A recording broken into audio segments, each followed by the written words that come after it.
Bonjour et bienvenue sur Écho de Ferme, ton podcast pour comprendre les enjeux que traverse le secteur agricole français et s'interroger sur l'avenir de notre agriculture et de notre assiette. Je suis Sophie Dias et je t'emmène à la découverte de nos fermes, de leurs défis et des modèles agricoles de demain, en donnant la parole à des agriculteurs et des agricultrices passionnés. Installe-toi et bonne écoute.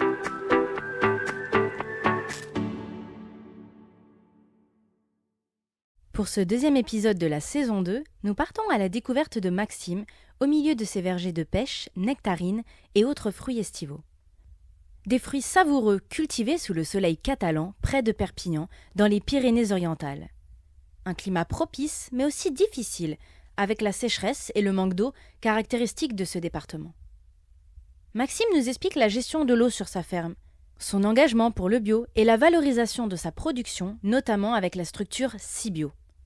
Il partage avec franchise son opinion sur l'agriculture française, où selon lui, la solution sera l'adaptation. Un épisode plein de vitamines pour l'été. Bonjour Maxime. Salut Sophie. Merci de m'accueillir sur ta ferme dans les Pyrénées-Orientales, département fruitier surtout, que tu représentes aujourd'hui en tant qu'arboriculteur. Pour commencer, Maxime, est-ce que tu pourrais revenir sur l'histoire de cette ferme familiale, s'il te plaît ? Avec plaisir. Ça appartenait à mes grands-parents qui avaient une surface de 6 hectares, un peu de maraîchage, un peu d'arboriculture. Ensuite, mon père a repris donc l'exploitation familiale avec ma mère, où ils ont fortement agrandi. Ils sont passés sur plus d'une trentaine d'hectares et où ils sont passés à ce moment-là aussi en bio, jusqu'à ce que j'arrive et qu'avec ma femme, nous reprenions l'exploitation familiale. Et nous sommes aujourd'hui sur une exploitation de 42 hectares, complètement bio. D'accord. Il y a encore tes parents finalement qui ont toujours un pied à terre dans l'exploitation. Complètement. Plus de temps je pourrais les garder, mieux ce sera. On peut pas négliger l'expérience et les connaissances acquises tout au long de ces années. Tu as un parcours assez atypique, Maxime, si je peux dire ça ainsi. Est-ce que tu pourrais expliquer aux auditeurs qu'est-ce que tu as fait ? Alors, j'ai grandi avec des parents qui m'ont répété toute leur vie, ne fais surtout jamais le métier d'agriculteur. Donc c'était assez rigolo parce qu'il y a eu... Enfin, rigolo, c'est rigolo maintenant. À l'époque, c'était un peu moins marrant. C'est un métier très compliqué. Les agriculteurs qui nous écoutent ou les personnes qui connaissent le métier savent de quoi je parle. Le climat, les mauvaises ventes, les maladies. On est en bio, donc ça ne facilite pas du tout le projet non plus. Et je me suis dit, d'accord, je ne ferai jamais agriculteur. Et je suis parti faire des études supérieures dans le tourisme. Je suis allé faire une année de licence au Canada, travailler l'événementiel, pour finalement terminer à Paris, faire un master en stratégie d'entreprise. Puis je suis parti habiter sur la Côte d'Azur, où j'ai intégré une office de tourisme, et où j'ai fait toutes ces missions, communication, événementiel et gestion d'équipe. Et un beau jour, mon père m'annonce qu'il veut prendre sa retraite et qu'il va vendre l'exploitation familiale. Et là, je me dis, pas possible. Pas possible de... Ce qu'ils ont construit, c'est magnifique. On ne peut pas laisser partir ça dans les mains d'étrangers. On arrive sur la 3e génération quand même dans notre famille. Et avec ma femme, de concerto, on a dit, allez, on revient. Donc pour le coup, ça a été gros saut dans le vide, sans parachute. On passe d'un bureau climatisé sur la Côte d'Azur à un travail en plein champ... Sous le cagnard. Sous le cagnard ou sous le froid pour l'hiver. Donc, parce que quand on taille qui a des températures négatives et qu'on n'arrive pas à appuyer sur la gâchette du sécateur, c'est aussi sympa. Ou quand on fait des petits trajets en tracteur plein mois de janvier, même si on n'a pas des températures trop douces non plus. On est dans les Pyrénées-Orientales. Mais bon, voilà, ça change. Et puis le métier, je me souviens très bien le premier mois où j'ai travaillé. Tous les soirs, 20h30, j'étais couché, courbaturé de partout, et je me suis dit mais comment je vais tenir. Et finalement la passion prend le dessus et nous donne de la force et aide à pousser les capacités au maximum, et on s'y est super bien fait. Et voilà, maintenant on est lancé et on espère qu'on va continuer à s'agrandir et continuer à faire fonctionner la petite exploite familiale. Donc le grand saut avec ton épouse, vous êtes parti de Nice pour revenir jusqu'ici. Exactement. Tu as aussi fait le cours d'hydro, il me semble. Oui, j'ai fait mon BTS tourisme cours d'hydro. Et c'est avec eux que je suis parti faire une année de transition au Canada et que je suis revenu faire un master. J'ai fait toute ma scolarité, tout mon parcours sup avec le cours d'hydro. D'accord. Donc une casquette de communicant plutôt. À l'origine, voilà. À l'origine, j'étais plus axé sur la communication. Ouais. Et tous les outils que tu as acquéris, tu les utilises aujourd'hui? Alors, pas encore assez à mon goût. Donc, on a pas mal de projets. Il faut être patient et aussi organisé. Donc là, je me concentre vraiment sur les compétences en production et en gestion d'une exploitation. Et quand j'aurai rattrapé mon petit déficit de connaissances et d'expérience, Et quand tu auras le temps, je pense aussi. et entre autres, quand mon expérience et mes compétences me permettront d'avoir un peu plus de temps libre, je mettrai, j'espère, à contribution ces compétences en communication, en nouvelles technologies, parce qu'il y a énormément de choses à faire. Mais c'est parce qu'il y a énormément de choses à faire qu'il ne faut pas se perdre. Et pourquoi vraiment tu souhaitais t'installer? C'était vraiment cette notion de préserver le patrimoine familial ou il y avait d'autres convictions? Alors, majoritairement, c'était conserver le patrimoine familial. Parce que quand on grandit dedans, avec mon frère, nous sommes nés en aimant l'agriculture. On n'a pas eu le choix d'être des amoureux de l'agriculture et de la nature. Ensuite, on est porté aussi par des valeurs. Nous, on a une exploitation complètement en bio. Donc ça nous est très bien allé avec ma femme parce qu'il faut coller aux convictions. On peut faire du bio pour plusieurs raisons. Certains pensent notamment à la raison business, mais nous on le fait vraiment par éthique, hein. Et même les années où c'est plus compliqué, on restera dans le bio. Notamment dans ton parcours, si je reste encore un petit peu sur ça, tu es aussi romancier. C'est un bien grand mot pour dire que j'ai écrit un livre, mais pendant mes études sup, je suis quelqu'un de très famille, hein. Et du coup d'être loin de mes parents et de mon frère et de mes amis, ça a été assez compliqué au début. Donc mon petit exutoire c'était d'écrire. Et j'écrivais quelques lignes, quelques chapitres pour penser à rien d'autre sur mon ordinateur. Et quand j'ai eu fini mes études et que j'ai retrouvé ça sur mon ordinateur, il me manquait que quelques chapitres pour le finir et j'ai dit bah pourquoi pas. Et voilà, c'est comme ça que j'ai fini mon roman et que je l'ai publié. Donc il s'appelle Jarvur, le royaume d'Émeraude. Voilà. D'accord, donc c'est un roman fantastique. Voilà, c'est du fantasy, donc c'est fantastique à l'époque médiévale. Et j'ai été publié par les éditions Baudelaire. Donc bon, je finirai pas écrivain, mais bon, l'aventure était sympa, l'expérience était chouette et voilà. Moi, ça a attisé ma curiosité, hein. Je me suis dit, mais il fallait que j'achète un livre pour pouvoir avoir une dédicace aujourd'hui, mais je l'ai pas. Mais en tout cas, j'ai trouvé ça très curieux d'avoir cette compétence chez toi, parce que c'est pas forcément quelque chose de courant de voir quelqu'un qui écrit un bouquin et en plus qui est publié, qu'on peut retrouver sur toutes les plateformes maintenant. C'est ça. Bon après, il y en a quand même beaucoup. C'est pas non plus quelque chose de trop exceptionnel, mais je suis quand même super satisfait du résultat et d'être allé au bout d'un projet en fait. Qui fonctionne ou non, on est toujours content d'arriver au bout de quelque chose. Alors tu disais à l'instant effectivement que l'exploitation familiale, elle est en bio maintenant. Donc ça a été une transition qui a été faite par tes parents. Exactement. Pourquoi il y a eu ce choix-là? Pourquoi c'était surtout des questions de valeur. Ça leur arrachait le cœur de nous dire non, ne mangez pas les pêches, il faut d'abord les laver, ne pas pouvoir cueillir un fruit sur l'arbre et le manger. Donc c'est parti de ce constat et de bien d'autres constats connus à l'heure actuelle sur tout ce qui est transition. Ce qui les a poussés, ça a été notamment ça. Ça a été aussi un tournant à prendre. C'était le début du bio, donc les premiers agriculteurs bio n'étaient pas forcément très bien vus. C'était pas facile. Et eux, ils ont pris ce tournant plutôt un point de vue éthique que business. Et après, au début, c'est vrai que quand l'agriculture biologique a démarré, ça s'est plutôt bien passé. Maintenant, l'offre et la demande se sont équilibrées, donc on vient plus faire du bio pour du business. Mais quand les valeurs sont toujours là, on continue à rester dedans. Et à l'heure actuelle, je suis super fier de dire à ma fille, tu peux cueillir le fruit et le manger directement. C'est un luxe que certains agriculteurs, sans dénigrer personne, n'ont pas. Donc on en profite. Et à noter que l'Occitanie est la première région française en agriculture biologique. Je ne sais pas si tu le savais. Oui. Et effectivement, il y a beaucoup de fermes qui sont engagées dans cette transition et qui ont en tout cas décidé d'avoir cette certification. Ici, dans les Pyrénées-Orientales, c'est quelque chose qui se déploie davantage ou pas ?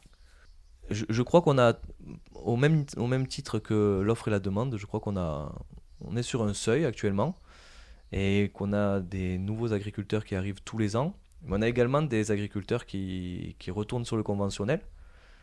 Donc c'est un peu ce que je disais tout à l'heure. Ça dépend les raisons pour lesquelles on adhère au bio. euh, on reste plus ou moins longtemps. Tu expliquais tout à l'heure que ton père avait entamé cette transition vers l'agriculture biologique, mais ton père est aussi le cofondateur de Cibio. Exactement. Est-ce que tu peux nous expliquer qu'est-ce que Cibio et d'où est partie cette idée? Alors, cette idée, je pourrais pas vous expliquer exactement comment elle est partie parce que c'était un soir entre 4 amis. Mhm. Donc, le début appartient à l'histoire et la suite appartient à Cibio. Euh, donc, les 4 cofondateurs de Cibio étaient 4 producteurs agricoles à l'origine qui en avaient un peu assez que leurs fruits soient jetés à hauteur de 20, 30, 40% à chaque fois qu'ils amenaient un lot et que le fruit ne soit pas revalorisé. Donc ils se sont dit comment on peut passer de tout cet argent perdu et tout ce gaspillage à quelque chose de vertueux. Et c'est comme ça qu'est né Cibio. À l'heure actuelle, il ne reste plus que 2 des 4 fondateurs. Donc mon père, Alain Margalet, et Pierre Giovanelli, qui sont toujours tous les deux activement présents dans Cibio. Et par la même occasion, qui ont vu l'évolution de Cibio et le grandissement de l'entreprise, parce qu'au début, on était sur quelque chose de très artisanal, et là, avec les années, il se perfectionne, il s'améliore, et on est sur une prestation et une qualité très très sympathique. Du coup, ton père était producteur, transformateur Exactement, et gérant. et gérant aussi. Donc le but, c'est effectivement de faire du jus ou du nectar à partir des fruits qui sont récoltés dans le coin. C'est ça, en fait, à l'origine, c'est vraiment les écarts de tri, comme on appelle. Maintenant, certaines personnes amènent directement des fruits, même s'ils pourraient être vendus à l'unité. Aujourd'hui, toute ta production part chez Cibio? Non, pas du tout.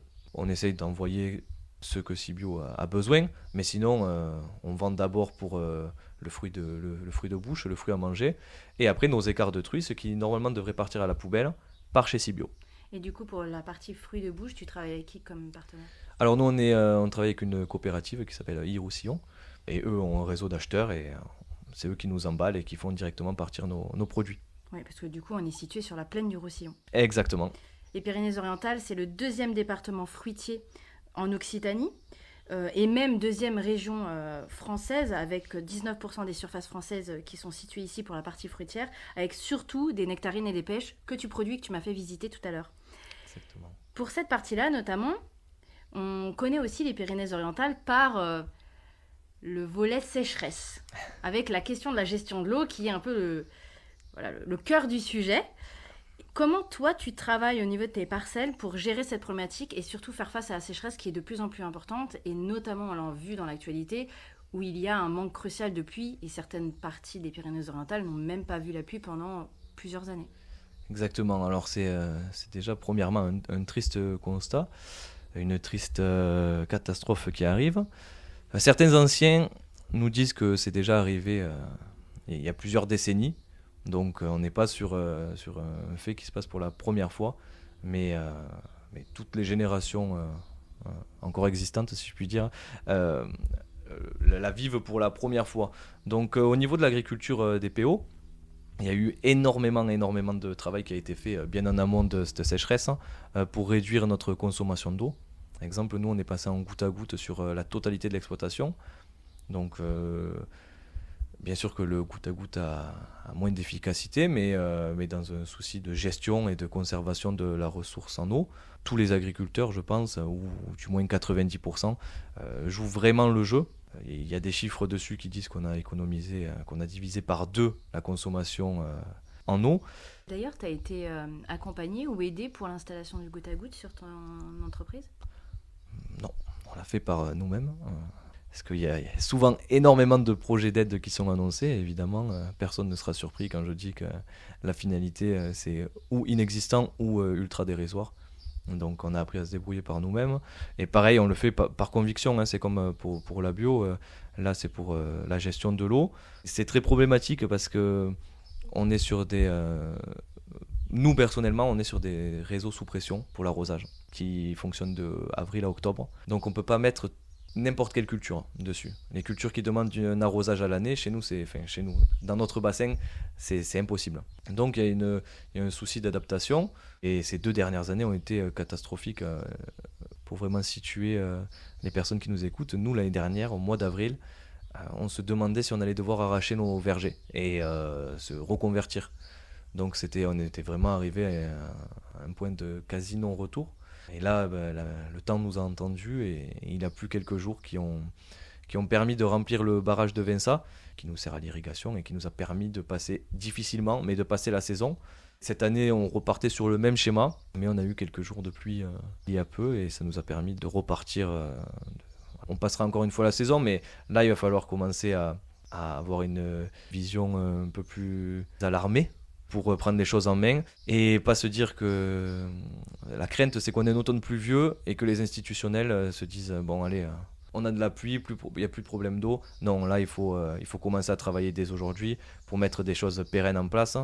C'est des projets coûteux, c'est des projets à long terme, donc il faut commencer à structurer tout ça et surtout pas oublier le problème de l'eau parce que malheureusement, le changement climatique nous pousse à penser que c'est un fait qui va se renouveler plus régulièrement.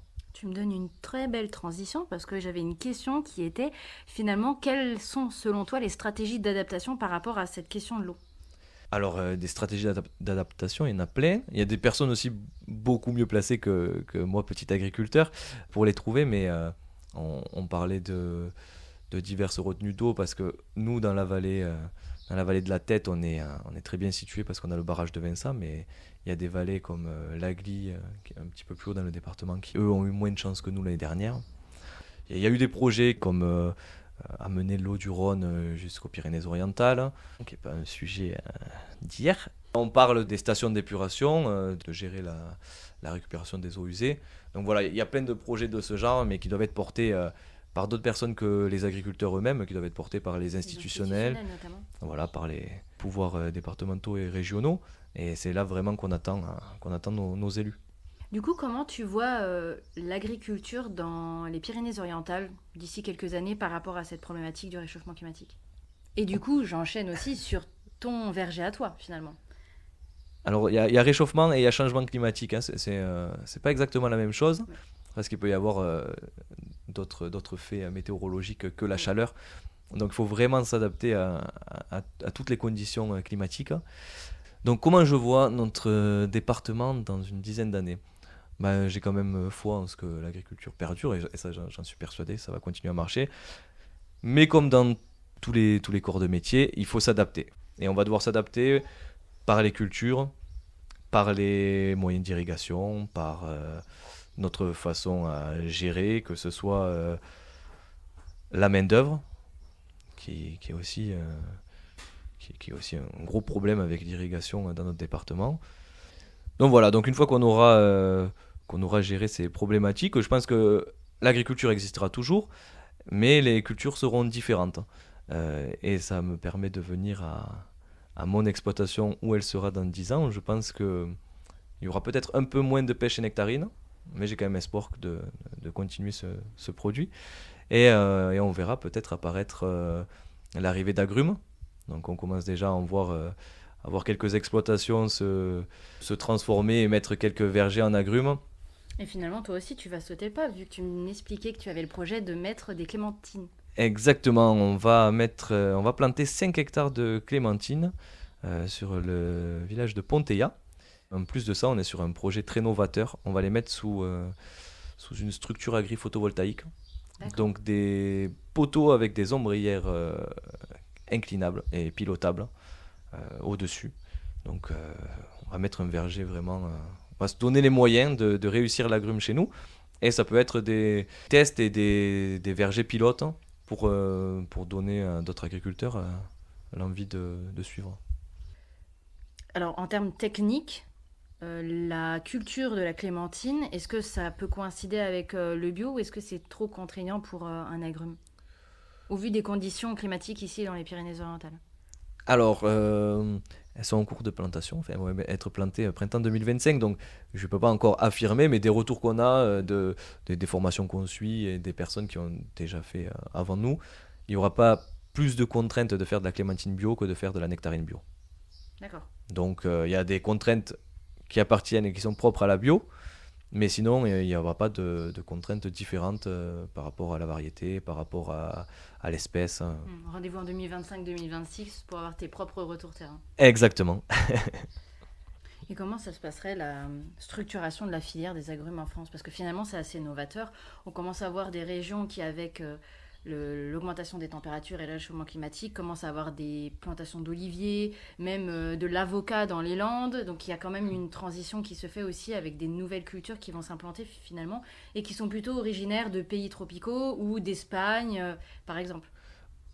Ben, j'ai envie de dire, c'est que du positif. On a une grosse consommation dans notre pays de tous ces produits qu'on ne cultive pas forcément, ou pas beaucoup, ou pas encore sur nos terres. Et là, on va arriver avec des nouveaux produits qu'on est obligé d'importer. Ben, c'est super. On n'aura qu'à les récupérer de chez nous. Et en plus, on aura du produit de qualité, Ce sera encore plus local finalement. qualitatif, local. Il y a que du vertueux dans tout ça. Donc, évidemment que tout le monde va jouer le jeu d'acheter français, en commençant par la grande distribution, qui sont des très grands partisans du produit local et du produit français. Voilà. Que veux-tu dire par là? Ah, je veux dire que tout le monde doit jouer le jeu, que ce soit producteur, consommateur, institutionnel, et aussi tous les industriels, les privés, la grande distribution. Je pense que tout le monde va devoir mettre la main à la pâte si on veut, je dirais pas sauver parce qu'elle n'a pas besoin d'être sauvée, mais si on veut faire avancer et aider l'agriculture française, la transition écologique et le développement de notre économie. C'est ce qui manque pour toi? Ça fait partie des choses qui manquent. C'est pas la seule chose, bien évidemment, mais il manque une union entre tous les maillons de la chaîne. Et à l'heure d'aujourd'hui, dire qui sera ce colmateur, cette personne capable de lier tous les maillons de la chaîne, je sais pas. On a vu beaucoup de ventes directes se développer. Nous, par exemple, on essaye de commencer à faire un peu de vente directe parce que là, on est directement du consommateur au producteur. Donc la personne qui achète déjà ne se fait pas avoir sur le prix parce que personne n'est venu grignoter la marge entre les deux. Et elle sait où elle vient chercher son produit, elle voit les vergers, enfin c'est ultra vertueux. Donc il faudrait qu'on fasse pareil, mais à une échelle un peu plus grosse, à une échelle nationale.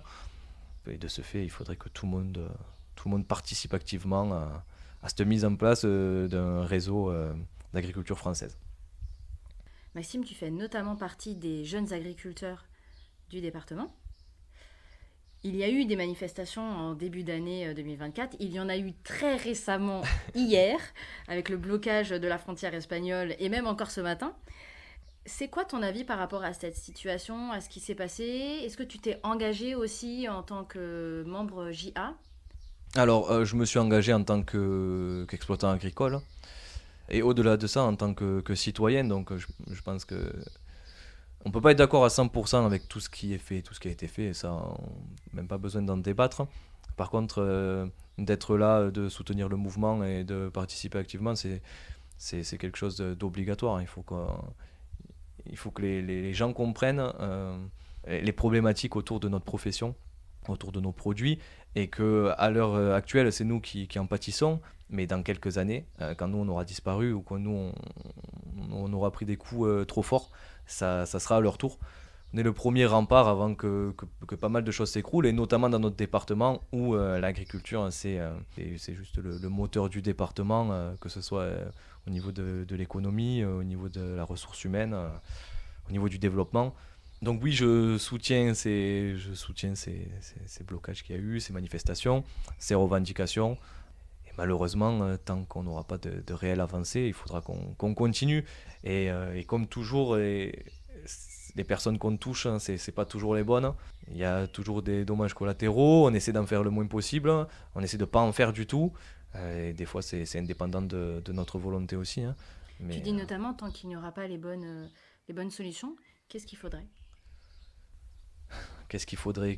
Il faudrait déjà qu'on essaie de responsabiliser un peu tout le monde à toute échelle, hein. Comme je disais tout à l'heure, que ce soit les industries privées, les consommateurs et nous-mêmes les producteurs. Il faudrait que tout le monde joue le jeu, qu'on crée cette union, et surtout voilà, il n'y a pas qu'un problème d'importation, parce qu'on a besoin d'importer, évidemment, mais il faut le faire, il faut qu'on soit tous régis par les mêmes lois, et par les mêmes normes. Nous, en tant qu'agriculteurs biologiques, en parlant pour mon cas, c'est pas du tout les mêmes normes que d'autres pays européens, que ce soit au niveau des coûts salariaux. On n'est pas sur les... Je ne veux pas citer de pays en particulier, mais on n'est pas du tout sur la même échelle. Et donc, ils peuvent tirer des prix au plus bas. Et on est sur... le cahier des charges également. Également sur les ressources humaines là aussi. Et donc, c'est un peu une concurrence... Enfin, c'est une concurrence déloyale. Donc, nous, on se bat avec un couteau contre une personne qui a une arme de poing. Donc, c'est compliqué de lutter. Et juste avec les agriculteurs, on ne peut pas faire bouger les choses. C'est pour ça qu'on a besoin d'autres personnes. C'est pour ça qu'on a besoin des institutionnels, qu'on a besoin des consommateurs, qu'on a besoin de toute la filière. Et c'est que comme ça qu'on pourra faire bouger les choses. Tu reviens notamment sur l'idée du bio. Et du coup, par rapport à cette concurrence déloyale qui existe, alors que ça soit non bio ou en bio, et du coup, comment tu vois l'avenir de la filière bio dans les Pyrénées-Orientales ou même plus largement en Occitanie, surtout avec ces contraintes climatiques et avec cette concurrence déloyale? Et aussi par rapport au contexte actuel qui fait que le bio, on dit souvent qu'il se casse la figure en ce moment. Alors, le bio se casse la figure, non, je ne dirais pas ça, on n'en est pas là déjà. Est-ce que l'offre et la demande se sont équilibrées? Oui, ça c'est vrai. Mais voilà, après il y a des vertus dans la bio qui sont énormes. Et je pense qu'en tant qu'agriculteur convaincu, on ne va pas lâcher la bio, c'est sûr. Ensuite, la concurrence déloyale, elle ne nous appartient pas qu'à nous, hein, pas du tout. Là, c'est tout le secteur agricole qui est touché. Ça, il faudra que, de fait ou de force, il faudra que les choses changent. Parce que sinon c'est la fin de la filière. Hein. Mais au sens général, tout finira par s'écrouler. Parce qu'au bout d'un moment, si on a les reins un peu plus solides, on tient un peu plus longtemps. Mais ça ne sera pas éternel. Donc il va falloir faire bouger les traits.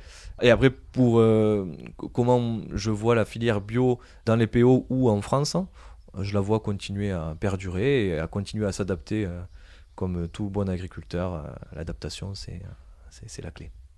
Alors Maxime, j'ai une tradition dans ce podcast. Tu connais peut-être la dernière question si tu as écouté des épisodes. Quel écho veux-tu laisser aux consommateurs qui nous écoutent ? Alors, quel écho je voudrais laisser? J'ai conscience de ce que ça implique de consommer bio et français dans notre pays en ce moment, avec toutes les hausses des prix, toute la complexité qu'il en est. Mais j'inciterai fortement à pousser les consommateurs à se rapprocher de fermes bio, locales, pas forcément bio, hein, d'agriculture française, et d'essayer d'avoir ce cheminement pour aider l'agriculture française, et de lier le consommateur au producteur et de ne pas nous opposer. Les prix ne dépendent pas des producteurs, ou pas que des producteurs, et on ne gère qu'une très infime partie. Et il faut encourager l'agriculture française et surtout la soutenir, parce que c'est pas simplement l'agriculture qui tomberait, ça serait beaucoup plus. Et on ne veut pas en arriver là, parce qu'on est quand même un magnifique pays avec une agriculture magnifique et des paysages incroyables, donc il faut qu'on préserve ça. Merci Maxime pour ta disponibilité, ton accueil et tes réponses. Merci à toi Sophie, c'était vraiment très sympa. Et puis je te dis à bientôt et je te souhaite beaucoup de pluie dans la région. Merci bien, à bientôt Sophie. J'espère que tu auras trouvé de la valeur dans cet épisode et matière à réflexion pour ton prochain débat à table. Un immense merci pour ton écoute. N'oublie pas de me laisser un avis et de partager mon podcast pour me soutenir. Je compte sur toi et je te dis à bientôt pour un nouvel épisode sur Écho de ferme.